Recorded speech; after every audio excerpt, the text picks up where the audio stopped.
ത്രിയേക ദൈവത്തിന് സ്തുതി. എല്ലാവർക്കും സമയം സാക്ഷിയുടെ പുതിയ ഒരു അധ്യായത്തിലേക്ക് സ്നേഹത്തോടെ സ്വാഗതം.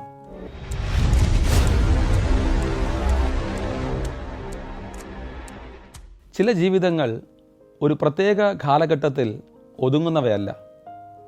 അവ ചരിത്രത്തെയും സംസ്കാരത്തെയും ഭേദിച്ച് കാലാതീതമായി നിലകൊള്ളും.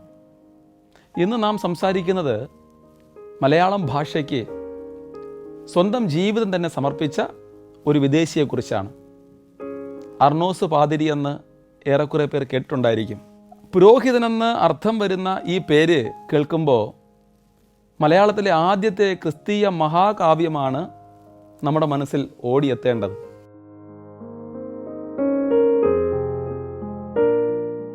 ജർമ്മനിയിലെ ഓസ്റ്റർ കാപ്ലനിൽ ജനിച്ച യോഹൻ ഏണസ്റ്റ് ഹാങ്സിൽഡൺ എന്ന വൈദേശികൻ, അതായത് വിദേശിയായ ഈ വ്യക്തി എന്തുകൊണ്ട് കേരളത്തിൻ്റെ മണ്ണിൽ അലിഞ്ഞു ചേർന്നു? മലയാള ഭാഷാ വ്യാകരണവും നിഘണ്ടുവും രചിക്കാൻ അദ്ദേഹത്തെ പ്രേരിപ്പിച്ച ഘടകം എന്താണ്? പുത്തൻപാനയുടെ വരികൾ എങ്ങനെയാണ് ഇന്നും ഭക്തിയുടെയും സാഹിത്യത്തിൻ്റെയും നിലയ്ക്കാത്ത ഉറവയായി നിലകൊള്ളുന്നത്?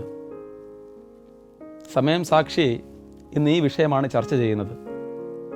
ഈശോ സഭയിലെ പുരോഹിതനും മലയാളത്തിൻ്റെ സാംസ്കാരിക ചരിത്രത്തിലെ അതുല്യ പ്രതിഭയുമായ അർണോസ് പാതിരിയുടെ സംഭവബഹുലമായ ജീവിതത്തിലേക്ക്, അദ്ദേഹത്തിൻ്റെ ദൗത്യ പരിസരങ്ങളിലേക്ക്, അദ്ദേഹം നേരിട്ട വെല്ലുവിളികളിലേക്ക് ഒരാഴത്തിലുള്ള അന്വേഷണം. പ്രിയരെ, അർണോസ് പാതിരിയുടെ ജീവിതം ആരംഭിക്കുന്നത് യൂറോപ്പിലാണ്. 1681 ജർമ്മനിയിലെ ഓസ്റ്റർ കാപ്ലനിൽ ജനിച്ച അദ്ദേഹം അക്കാലത്തെ മികച്ച വിദ്യാഭ്യാസമാണ് നേടിയത്. അദ്ദേഹത്തിൻ്റെ യഥാർത്ഥ നാമം യോഹാൻ ഏണസ്റ്റ് ഹാങ്സിൽഡൺ എന്ന് പറഞ്ഞുവല്ലോ. ആ പേര് പ്രാദേശിക സംസാരത്തിൽ പിന്നീട് അർണോസ് എന്നായി മാറി. ഏകദേശം 20 വയസ്സുവരെ തത്വചിന്താപരമായ പഠനങ്ങളിലായിരുന്നു അദ്ദേഹത്തിൻ്റെ ശ്രദ്ധ. എന്നാൽ ഈശോ സഭാ സന്യാസിയായ വെബർ പാതിരിയുമായി ഉണ്ടായ കൂടിക്കാഴ്ച അദ്ദേഹത്തിൻ്റെ ജീവിതത്തെ വലിയ മാറ്റങ്ങളിലേക്ക് നയിച്ചു. 1699 ഒക്ടോബർ 3 അദ്ദേഹം ഇന്ത്യയിലേക്കുള്ള ആ സാഹസിക യാത്ര ആരംഭിച്ചു. വളരെ ദുർഘടമായ യാത്രയെക്കുറിച്ച് നമുക്കൊന്ന് ചർച്ച ചെയ്യാം. യൂറോപ്പിൽ നിന്ന് സിറിയ വഴി പേർഷ്യൻ ഗൾഫിലെ ബന്ദർ അബ്ബാസ് തുറമുഖത്തേക്ക് കരമാർഗം യാത്ര ചെയ്ത അവർക്ക് യാത്രാമധ്യേ പലവിധ ദുരിതങ്ങൾ നേരിടേണ്ടി വന്നു. ഈ യാത്രക്കിടയിൽ തുർക്കി പ്രദേശത്തിലൂടെ സഞ്ചരിക്കുമ്പോൾ അവർക്ക് അധിക നികുതി നൽകേണ്ടി വരികയും തുർക്കി പട്ടാളത്തിൻ്റെ ശക്തമായ അല്ലെങ്കിൽ കിരാതമായ ചോദ്യം ചെയ്യലുകൾക്ക് വിധേയരാകേണ്ടിയും വന്നു. ഈ വിവരങ്ങൾ അദ്ദേഹത്തിൻ്റെ സഹയാത്രികനായിരുന്ന ഫ്രാൻസ് കാസ്പർ ഷില്ലിങ്ങിൻ്റെ കുറിപ്പുകളിൽ രേഖപ്പെടുത്തിയിട്ടുണ്ട്. ഈ പ്രതിബന്ധങ്ങളെല്ലാം തരണം ചെയ്തിട്ടാണ് ഈ സംഘം ആ യാത്രയിൽ മുന്നോട്ട് പോകുന്നത്. ഒടുവിൽ ഇന്ത്യൻ മണ്ണിൽ ഈ യാത്രയ്ക്കൊടുവിൽ 1700 ഡിസംബർ 13 അവർ സൂറത്ത് തുറമുഖത്തിൽ എത്തിച്ചേർന്നു. എന്നാൽ അപ്പോഴേക്കും സംഘത്തിലെ വെബർ പാതിരി ഉൾപ്പെടെ പലരും രോഗബാധിതരായി മരണമടഞ്ഞിരുന്നു. ഈ ദുരന്തം ഏണസ്റ്റ് പാതിരിയെ തെല്ലും തളർത്തിയിരുന്നില്ല എന്നതാണ് ശ്രദ്ധേയം. സൂറത്തിൽ നിന്ന് അദ്ദേഹം ഗോവയിലേക്ക് യാത്ര തിരിച്ചു. അവിടെയുള്ള പോർച്ചുഗീസ് മിഷണറി കേന്ദ്രത്തിൽ വെച്ചാണ് അദ്ദേഹം തൻ്റെ സന്യാസ പരിശീലനം പൂർത്തിയാക്കി വൈദിക പട്ടം നേടുന്നത്. 1701 ആരംഭത്തിൽ വൈദികനായി പട്ടം സ്വീകരിച്ച ശേഷം അദ്ദേഹം കൊച്ചി രാജ്യത്തിലുള്ള സാമ്പാളൂരിലും അവിടെ നിന്ന് തൃശ്ശൂരിനടുത്തുള്ള ആമ്പഴക്കാട് എന്ന പ്രദേശം തൻ്റെ പ്രധാന കർമ്മഭൂമി, അതായത് പ്രധാനപ്പെട്ട പ്രവർത്തനങ്ങൾ ചെയ്ത ഇടം ആക്കുകയും ചെയ്തു. ഈ മണ്ണിലെ ഭാഷയും സംസ്കാരവും പഠിക്കുവാനുള്ള അദ്ദേഹത്തിൻ്റെ ദൗത്യം അവിടെ അന്ന് ആരംഭിക്കുകയായിരുന്നു. മലയാളം പഠിച്ചെടുത്ത ശേഷം അർണോസ് പാതിരിയുടെ അടുത്ത ലക്ഷ്യം സംസ്കൃത ഭാഷയുടെ ആഴത്തിലുള്ള അറിവായിരുന്നു. ഒരു വിദേശി ഈ കേരളത്തിൽ വന്ന് ഇത്രയും ഭാഷകൾ മനസ്സിലാക്കാനുള്ള ശ്രമം പോലും അഭിനന്ദനീയമാണ്. അക്കാലത്ത് തൃശ്ശൂർ സംസ്കൃത പണ്ഡിത പരിഷത്തിൻ്റെ കേന്ദ്രമായിരുന്നു എന്ന് നമ്മൾ ഓർക്കണം. സംസ്കൃതം അന്ന് ഒരു പ്രത്യേക വിഭാഗക്കാർക്ക് മാത്രം പഠിക്കുവാൻ അവകാശമുള്ള ഭാഷയായിരുന്നു. അതുകൊണ്ട് തന്നെ കടൽ കടന്നു വന്ന ഒരു വിദേശിയെ സംസ്കൃതം പഠിപ്പിക്കാൻ അവിടുത്തെ നമ്പൂതിരി പണ്ഡിതന്മാർ തയ്യാറായില്ല. ഇത് ആ കാലഘട്ടത്തിലെ ശക്തമായ ജാതി സാംസ്കാരിക വേർതിരിവുകളെയാണ് സൂചിപ്പിക്കുന്നത്. എന്നാൽ ഈ എതിർപ്പുകൾക്കൊന്നും അർണോസ് പാതിരിയെ തളർത്താനായില്ല. അദ്ദേഹത്തിൻ്റെ വിനയവും വിജ്ഞാന തൃഷ്ണയും, അതായത് അറിവിനോടുള്ള തീവ്രമായ ആഗ്രഹവും ചില പണ്ഡിതന്മാരുടെ മനസ്സലിയിച്ചു. അങ്കമാലിക്ക് അടുത്ത് നിന്നുള്ള കുഞ്ഞൻ കൃഷ്ണൻ എന്നീ 2 നമ്പൂതിരി സുഹൃത്തുക്കൾ അദ്ദേഹത്തിൻ്റെ രക്ഷകരായി ഭാഷയുടെ കാര്യത്തിൽ. അവരുടെ സഹായത്തോടെ അദ്ദേഹം സംസ്കൃതം ഗുരുമുഖത്ത് നിന്ന് തന്നെ പഠിച്ചെടുത്തു. താളിയോലയിൽ എഴുതിയ സിദ്ധരൂപം ഉപയോഗിച്ചും മഹാഭാരതം, രാമായണം തുടങ്ങിയ ഇതിഹാസ കൃതികൾ പഠിച്ചുമാണ് അദ്ദേഹം സംസ്കൃതത്തിൽ പാണ്ഡിത്യം നേടിയത്. ഒട്ടുമിക്ക യൂറോപ്യന്മാർക്കും ബാലികേറാമലയായിരുന്ന സംസ്കൃതം അദ്ദേഹം സ്വായത്തമാക്കി. പലരും ആരംഭിച്ച് നിർത്തലാക്കിയ യജ്ഞം അദ്ദേഹം വിജയകരമായി പൂർത്തിയാക്കി. ഈ അറിവാണ് അദ്ദേഹത്തിൻ്റെ കവിതകൾക്ക് ആഴം നൽകിയത്. മാത്രമല്ല, യൂറോപ്യൻ ഭാഷയിൽ സംസ്കൃതത്തിന് വേണ്ടി അദ്ദേഹം എഴുതിയ വ്യാകരണ ഗ്രന്ഥവും മലയാളം വ്യാകരണവും മലയാളം പോർച്ചുഗീസ് നിഘണ്ടുവും ഭാഷാശാസ്ത്രത്തിന് അദ്ദേഹം നൽകിയ അതുല്യ സംഭാവനകളാണ്. തൃശ്ശൂരിനടുത്തുള്ള വേലൂർ പള്ളിമേടയിൽ താമസിച്ചു കൊണ്ടിട്ടാണ് അർണോസ് പാതിരി തൻ്റെ പ്രധാന സാഹിത്യ സൃഷ്ടികളായ കൃതികൾ രചിച്ചത്. മലയാള കവിതയിൽ അമിതമായ സംസ്കൃത സ്വാധീനമുണ്ടായിരുന്ന കാലത്താണ് അദ്ദേഹം പുത്തൻപാന, അതായത് പുതിയ പാട്ട് എന്ന മഹാകാവ്യം രചിച്ചത്.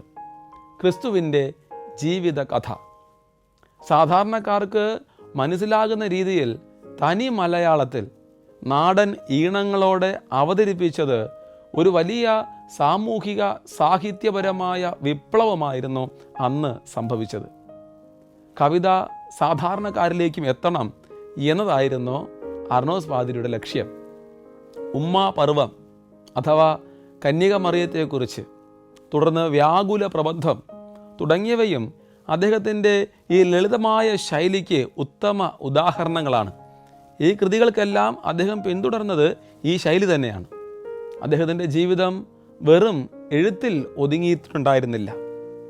തൻ്റെ മിഷണറി ദൗത്യത്തിൻ്റെ, അതായത് മതപരമായ സന്ദേശം പ്രചരിപ്പിക്കുക എന്ന ലക്ഷ്യത്തിൻ്റെ ഭാഗമായി അദ്ദേഹം ഒരു സാമൂഹിക സേവകനെ പോലെയാണ് പ്രവർത്തിച്ചത്.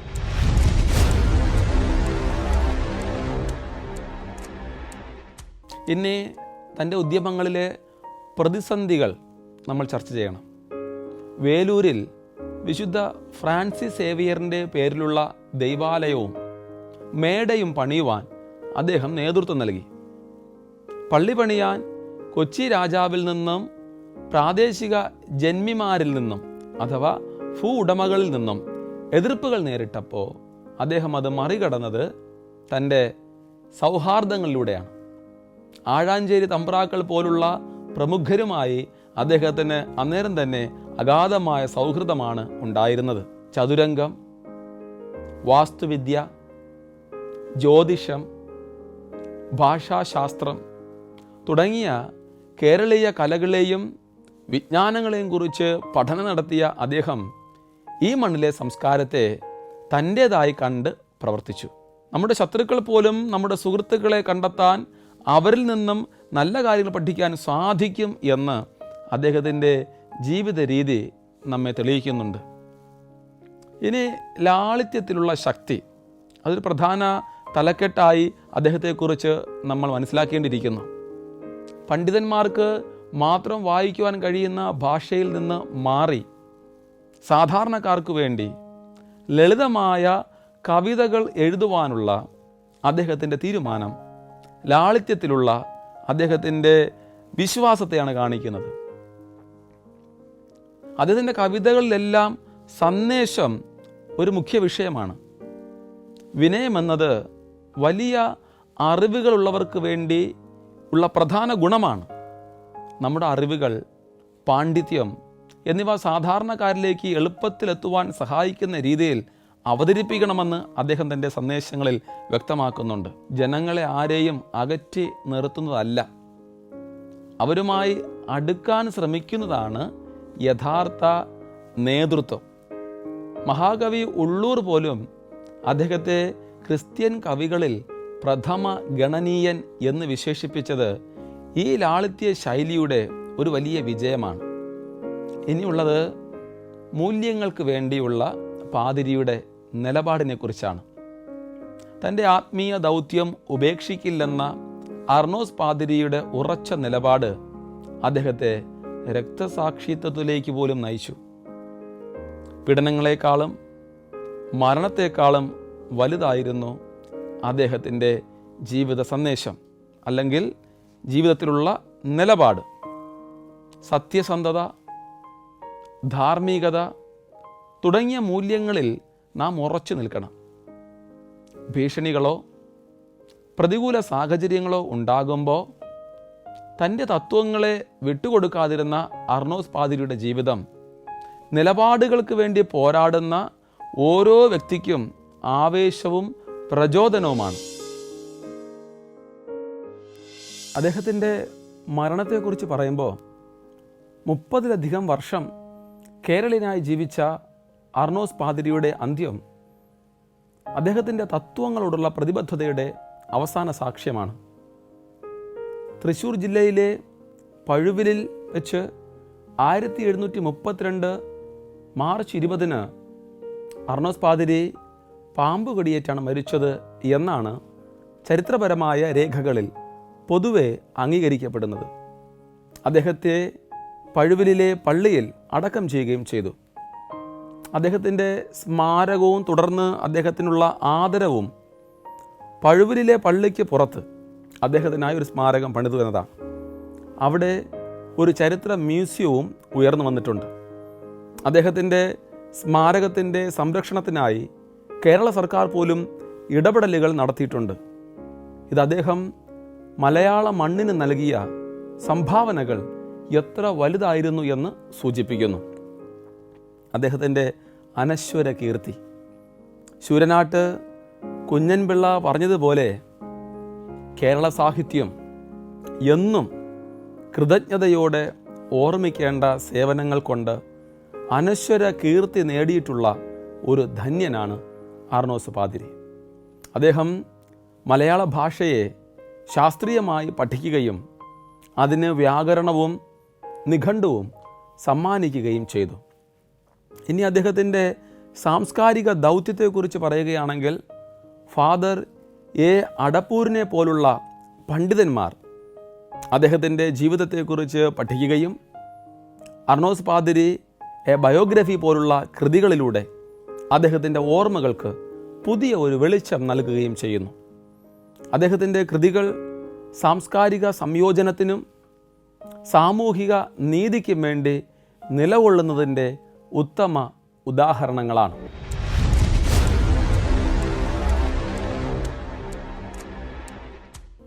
ഒരു വിദേശിക്ക് സ്വന്തം ജീവനേക്കാൾ വലുതായിരുന്നു ഈ മണ്ണിലെ ഭാഷയും സംസ്കാരവും. തൻ്റെ മിഷണറി ദൗത്യത്തെ സാംസ്കാരിക ദൗത്യവുമായി സമന്വയിപ്പിച്ച ഒരു അതുല്യ പ്രതിഭ തന്നെയായിരുന്നു അർണോസ് പാതിരി. അറിവിനോടുള്ള അദ്ദേഹത്തിൻ്റെ അടങ്ങാത്ത ആഗ്രഹവും മനുഷ്യബന്ധങ്ങളോടുള്ള അദ്ദേഹത്തിൻ്റെ പ്രതിബദ്ധതയും ലാളിത്യത്തിലുള്ള അദ്ദേഹത്തിൻ്റെ വിശ്വാസവും, ഈ ഗുണങ്ങളാണ് അദ്ദേഹത്തെ മലയാളികളുടെ പ്രിയപ്പെട്ട പാതിരിയാക്കി മാറ്റിയത്.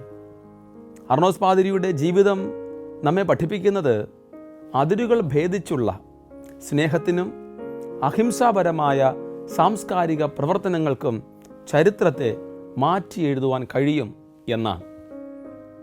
പ്രിയരെ, അർണോസ് പാതിരി എന്ന അതുല്യ പ്രതിഭയുടെ ഓർമ്മകൾക്ക് മുൻപിൽ ആദരവും പ്രണാമവും അർപ്പിച്ചുകൊണ്ട് സമയം സാക്ഷിയുടെ ഇന്നത്തെ അധ്യായം ഇവിടെ പൂർണ്ണമാകുന്നു. സമയത്തിൻ്റെ ഒരു മികച്ച സാക്ഷ്യപ്പെടുത്തലുമായി മറ്റൊരു അധ്യായത്തിൽ വീണ്ടും കാണാം. നന്ദി.